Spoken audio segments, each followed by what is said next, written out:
اور ایک بات یاد رکھیے گا کہ جب بھی ہم کوئی پروسیجر کریں، اینجیوپلاسٹی کریں، اسٹینٹ ڈالیں یا بائی پاس آپریشن کریں، تو ہمیں لازمی یہ سوچنا چاہیے کہ اس پروسیجر کا مریض کو کتنا فائدہ ہوگا، اس پروسیجر کے بعد مریض کو خدا نخواستہ کوئی پیچیدگی تو نہیں ہو جائے گی، اللہ نہ کرے فالج تو نہیں ہو جائے گا، ہارٹ اٹیک تو نہیں ہو جائے گا، گردے تو فیل نہیں ہو جائیں گے، بینائی تو نہیں چلی جائے گی، یادداشت کا مسئلہ تو نہیں ہوگا۔ یہ چیزیں بہت ضروری ہیں کیونکہ ہم انسانوں کو ڈیل کرتے ہیں، اور اللہ کہتے ہیں کہ اگر تم نے ایک انسان کی زندگی بچا لی تو تم نے پوری انسانیت کو بچا لیا۔ بسم اللہ الرحمن الرحیم۔ خواتین و حضرات السلام علیکم۔ آج میں آپ سے ملاقات کرواؤں گا غیاث محمود صاحب سے۔ غیاث محمود صاحب اب ماشاءاللہ 88 برس کے ہو گئے ہیں۔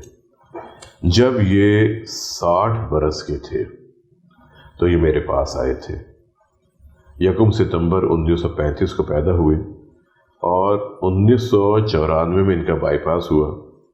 میرا خیال ہے کوئی 2-4 مہینے یہ ٹھیک رہے اور اس کے بعد دوبارہ ان کو تکلیف شروع ہوئی، شدید قسم کا سینے میں درد ہوا، سانس خراب ہوا، دھڑکن تیز ہوئی۔ ماڈل ٹاؤن کے اندر میرا کلینک ہوتا تھا، یہ وہاں میرے پاس آئے 1995 اور اب 2023، 28 برس۔ میں نے حاجی صاحب سے کہا، میں نے کہا حاجی صاحب بائی پاس ہونا تھا، ہو گیا، اب آپ کوشش کریں کہ آپ اپنے آپ کو دواؤں پہ لے کے چلیں، آپ لائف سٹائل موڈیفائی کریں، خوراک میں تبدیلی کریں تاکہ آپ کی زندگی بہت اچھی گزر سکے۔ اگر دوبارہ بائی پاس ہوگا وہ آپ کے لیے اچھا نہیں ہوگا، بے شمار پیچیدگیاں ہو سکتی ہیں۔ حاجی صاحب نے اس پر عمل کیا اور آج آپ کے سامنے ہیں۔ السلام علیکم۔ وعلیکم السلام۔ کیا حال ہے حاجی صاحب، کیسے ہیں آپ؟ الحمدللہ ماشاءاللہ۔ میں غیاث محمود آپ سے مخاطب ہوں۔ صلی اللہ علیہ حبیبہ محمد علیہ وصحبہ وبارک وسلم۔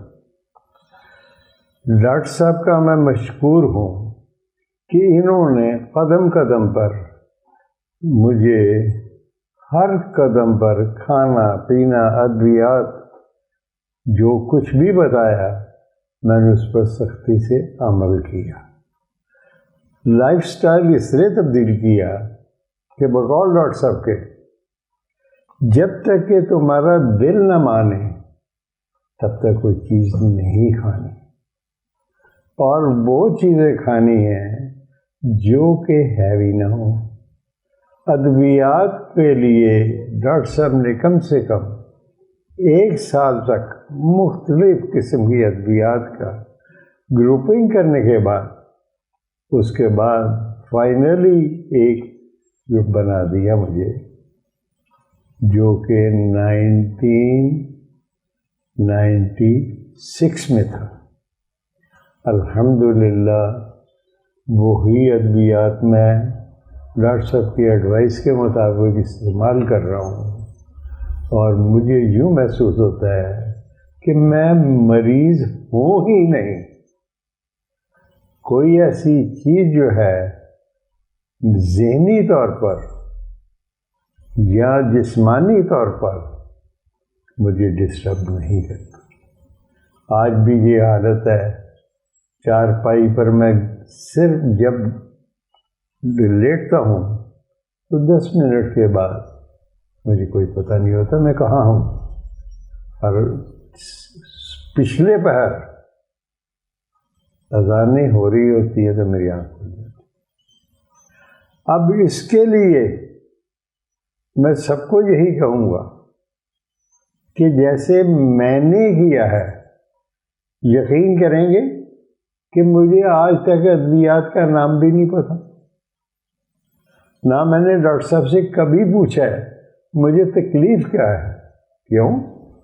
میرا معالج جانے اور وہ جانے، مجھے تو صرف غرض جو ہے وہ ہے صحت سے، اور صحت اس وقت ملتی ہے جب آپ معالج کی ہر بات پر آنکھیں بند کر کے بغیر سوچے سمجھے عمل کریں۔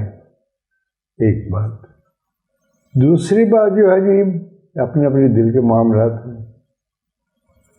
مجھے کوئی بھی محسوس ہو کہ طبیعت میں گرانی ہے، بیماری کی نہیں بات کر رہا، گرانی ہے، تو میں ڈاکٹر صاحب کے پاس آتا ہوں.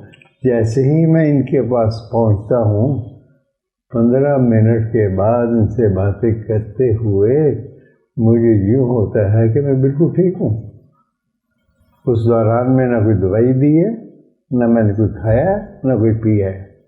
تو میرا یقین کامل ہے کہ ایک معالج جب کسی مریض کو بغیر کسی لالچ کے پوری متوجہ ہو کے اس کے علاج کی طرف متوجہ ہوتا ہے تو من جانب اللہ اس کو اللہ کی طرف سے بھی وہ ساتھ اللہ دیتے ہیں.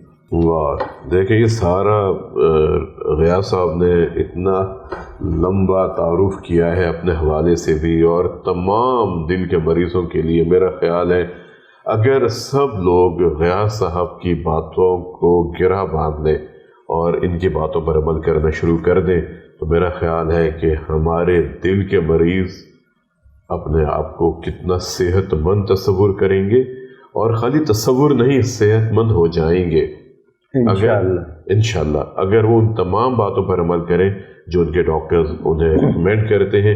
اور ایک بات ذہن میں رکھیے گا، دل کی بیماری کا صرف خوف ہوتا ہے حاجی صاحب، صرف خوف ہوتا ہے، ورنہ میں سب لوگوں سے کہتا ہوں کہ دل سے اچھی بیماری ہی کوئی نہیں ہے. مجھے بتائیں حاجی صاحب، خدا نہ خواستہ، اللہ نہ کرے کسی کو کووڈ کی بیماری ہو گئی، یاد ہے آپ کو سمانا؟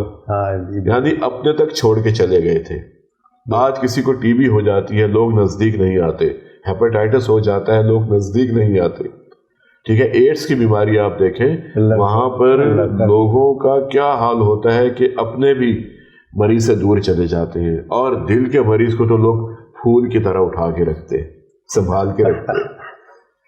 صحیح ہے، بالکل اتنی بڑی بات ہے. سارے گھر والے کہتے ہیں کہ اونچا نہ بولو، ابا کی طبیعت خراب ہے، امی کی طبیعت خراب ہے، بھائی کی طبیعت خراب ہے، دل کا مریض ہے، اونچا نہ بولو، خیال کرتے ہیں، ان کی ہر خواہش کو پورا کرنے کی کوشش کرتے ہیں. میں تو روزانہ حاجی صاحب یہ دیکھتا رہتا ہوں نا، بعض جو فیملیز آتی ہیں کیا کمال ہے، کتنا وہ اپنے بزرگوں کا خیال کرتی ہیں. خوش قسمت بڑی بات ہے. حاجی صاحب کے بارے میں ایک بات بتاتا ہوں. حاجی صاحب تجارت کے شعبے سے وابستہ تھے، اور اللہ نے ان کو بہت دیا، اور ان کا ایک شوق ہے، وہ ہے باغبانی. یہ جب محبت کے ساتھ کسی کو کوئی تحفہ دیتے ہیں تو اس کو پودا دیتے ہیں. وہ پودا چھوٹا ہو یا بڑا ہو، اور وہی پودے پھر بڑے ہو جاتے ہیں، درخت بن جاتے ہیں، اور وہ حاجی صاحب کی یاد دلاتے رہتے ہیں. بہت اچھا ان کا شوق ہے. آپ لوگ بھی اپنا ضرور کوئی شوق رکھیے. جو ہابی ہوتی ہے یہ یقیناً آپ کے لیے بہت بہتر ہوتی ہے. اب میں ڈاکٹر صاحب کی بات کو آگے بڑھاتے ہوئے یہ میں عرض کر دوں کہ جہاں تک گارڈننگ کا تعلق ہے، پودا ہے، درخت ہے، پھول ہے، اس کو اگر آپ اس شوق کو اپناتے ہیں تو اس میں دو چیزیں ہیں، اس کا خیال رکھیے. ایک تو آپ نے اپنا وقت جو ہے وہ مصروفیت میں گزارا، اور وہ مصروفیت پازیٹیو ہے. اور دوسری چیز اللہ پاک فرماتے ہیں حجر و شجر میری تسبیح کرتے ہیں. جب وہ پودا تسبیح کرتا ہے اور اس کی خوراک، اس کا پانی، اس کی ہر چیز، اس کو آپ توجہ دیتے ہیں اور اس کو ہر طریقے سے تکلیف نہ ہو، اس کی ضروریات پوری ہو، تو وہ جو تسبیح کرنے والا جاندار نہیں ہوگا. بے شک وہ آپ کے لیے دعا نہیں کرے گا.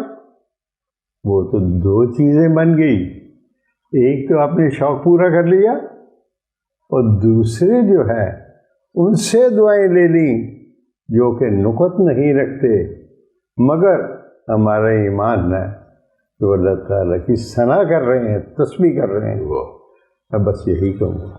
بہت اچھی بات، بہت اچھی بات حاجی صاحب. دیکھیں خواتین و حضرات، میں ہمیشہ آپ لوگوں سے کہتا ہوں کہ دل کی بیماری کبھی بھی ہمیں تنگ نہیں کر سکتی اگر ہم اپنی سوچ کو مثبت بنا لیں، اگر ہم اپنے لائف سٹائل کو ماڈیفائی کر لیں، اپنی خوراک میں تبدیلی لے آئیں، زندگی میں سادگی اپنا لیں. جتنی زندگی سادہ ہوگی اتنا ہی آپ کے دل کو سکون ہوگا، ذہن کو سکون ہوگا، آپ ایک بہت اچھی زندگی گزاریں گے. اور جو دوائیں آپ کو ریکمینڈ کی جاتی ہیں، آپ کے ڈاکٹرز جو آپ کو دوائیں ریکمینڈ کرتے ہیں، آپ نے ان میں خود سے رد و بدل نہیں کرنا. جس طرح حاجی صاحب نے کہا کہ ان کو یہ بھی نہیں معلوم کہ دواؤں کا نام کیا ہے. جو ان کو دوائیں میں نے دیں یہ ان کو پابندی سے کھاتے ہیں. ابھی مجھے دکھا رہے تھے، ان کی چھوٹی سی ایک ڈبی ہے، اس میں دوائیں رکھی ہوئی ہیں، اور دوائیں بھی بہت زیادہ نہیں، 2-3 گولیاں ہیں آرام سے. اور اللہ تعالیٰ نے ان کو شفا دی ہے کیونکہ یہ ان کو پابندی سے کھاتے ہیں. حاجی صاحب کے خاندان کے بہت سے افراد میرے پاس آتے ہیں. اب تو ان کے بھی آگے ماشاءاللہ بچے ہو گئے ہیں، اور اللہ تعالیٰ ان سب کو شفا دے. سب دل کے جتنے مریض ہیں انہوں نے اپنے آپ کو تبدیل کیا ہے. اور چونکہ اس وقت حاجی غیاث محمود صاحب اپنے خاندان کے سب سے بڑے ہیں، لوگ ان کی باتوں کو غور سے سنتے ہیں اور ان کی باتوں پر عمل کرنے کی کوشش کرتے ہیں. حاجی صاحب دل کے مریضوں کو ایک مشورہ دے دیں. میرا مشورہ ذاتی میرے جو تجربات ہیں ان کے مطابق ہے، یہ شنید نہیں ہے نہ ہی دید ہے، بلکہ جو مجھ پر بیتا وہ ہے.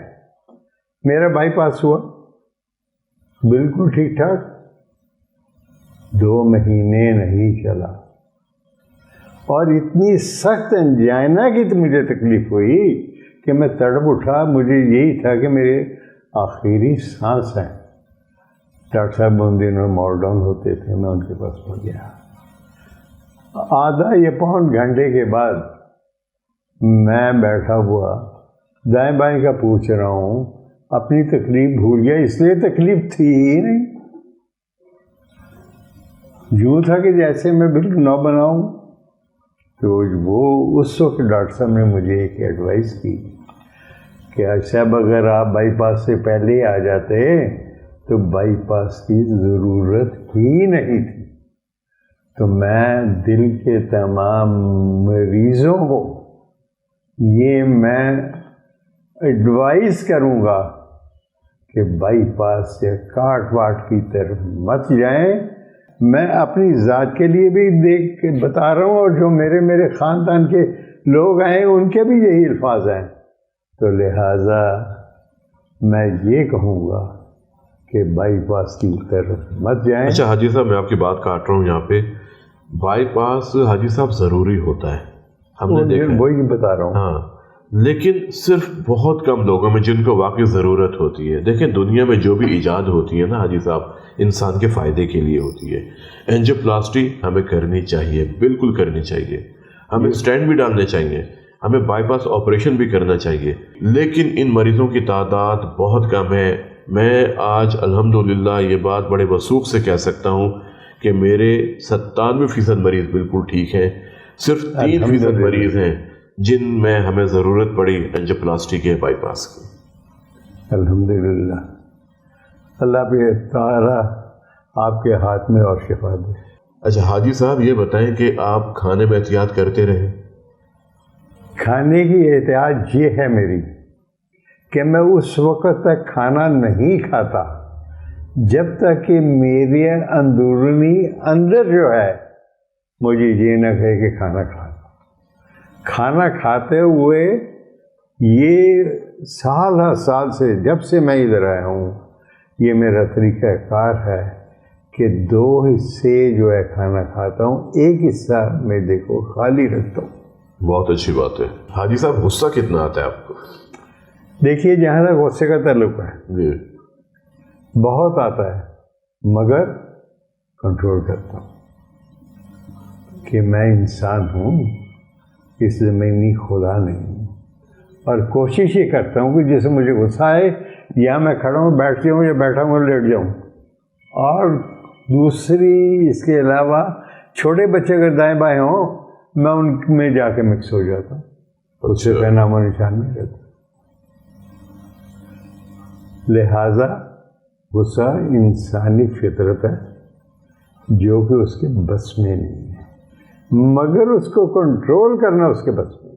اس کا اظہار، اس کے کنٹرول، اس کے لیے اگر عملی طور پر اس کا جو ہے طریقہ کار وہ جو بتایا گیا تھا، ڈاکٹر صاحب نے بھی بتایا تھا کہ گلاس لیں پانی کا، 3 دفعہ اس کے اوپر بسم اللہ پڑھیں اور بیٹھ کے 3 گھونٹ یا 6 گھونٹ میں آہستہ آہستہ پئیں. یقین کریں کہ پانی ختم ہونے سے پہلے آپ کا 90% غصہ ختم ہو چکا ہوگا. حاجی صاحب سیر کرتے ہیں آپ؟ سیر کا یہ ہے جی کہ جب تک میری ہمت تھی، اب بھی ہے، یہ گارڈننگ کے لیے 4 سے 5 گھنٹے میں لگاتا تھا. پودے کی پود میں خود لگاتا تھا، ان کی گوڈی میں خود کرتا تھا. اب بھی پانی بھی میں خود دیتا ہوں، اس کی دیکھ بھال بھی خود کرتا ہوں. صرف یہ ہے کہ کٹائی وغیرہ جو کرنی ہو یا گھاس جو ہے وہ کرنا ہو، وہ مالی آ کے مشین سے وہ کر دیتا ہے. باقی جو ہے 90% یا 95% اس کے لیے میں وقت دیتا ہوں. صبح کم سے کم 2.5 سے 3 گھنٹے، اور شام کے وقت بھی میرا 1 سے 2 گھنٹے لگتے ہیں. اور اس کے بعد میرا طبیعت جو ہے کھل جاتی ہے، جس آ کے میں لیٹتا ہوں تو میں بالکل فریش ہوتا ہوں. ماشاء اللہ، بہت شکریہ حاجی صاحب آپ کا کہ آپ آج ہمارے اس پروگرام میں آئے اور آپ نے ہمارے ان تمام مریضوں کے لیے بہت اچھی باتیں کی. ان دل کے مریضوں کے لیے آپ نے بہت اچھی باتیں کی جو مایوس ہو کے بیٹھ جاتے ہیں کہ اب ہمیں ہارٹ اٹیک ہو گیا ہے، ہمیں دل کی تکلیف ہو گئی ہے، اب ہماری زندگی ختم ہو گئی ہے، اب ہم اپنی زندگی یا تو بستر پہ گزاریں گے یا ویل چیئر پہ گزاریں گے. حاجی صاحب اگر بائی پاس آپریشن کے فیل ہونے کے بعد اتنی اچھی زندگی گزار سکتے ہیں تو میرا خیال ہے آپ سب لوگ بھی زندگی بہت اچھے انداز میں گزار سکتے ہیں. اور ایک بات یاد رکھیے گا کہ جب بھی ہم کوئی پروسیجر کریں، اینجیوپلاسٹی کریں، اسٹینٹ ڈالیں یا بائی پاس آپریشن کریں، تو ہمیں لازمی یہ سوچنا چاہیے کہ اس پروسیجر کا مریض کو کتنا فائدہ ہوگا. اس پروسیجر کے بعد مریض کو خدا نہ خواستہ کوئی پیچیدگی تو نہیں ہو جائے گی، اللہ نہ کرے فالج تو نہیں ہو جائے گا، ہارٹ اٹیک تو نہیں ہو جائے گا، گردے تو فیل نہیں ہو جائیں گے، بینائی تو نہیں چلی جائے گی، یادداشت کا مسئلہ تو نہیں ہوگا. یہ چیزیں بہت ضروری ہیں کیونکہ ہم انسانوں کو ڈیل کرتے ہیں، اور اللہ کہتے ہیں کہ اگر تم نے ایک انسان کی زندگی بچا لی تو تم نے پوری انسانیت کو بچا لیا. آج کے لیے اتنا ہی. بہت شکریہ حاجی صاحب آپ کا. جزاک اللہ جی. اپنا بہت خیال کیجیے گا. السلام علیکم.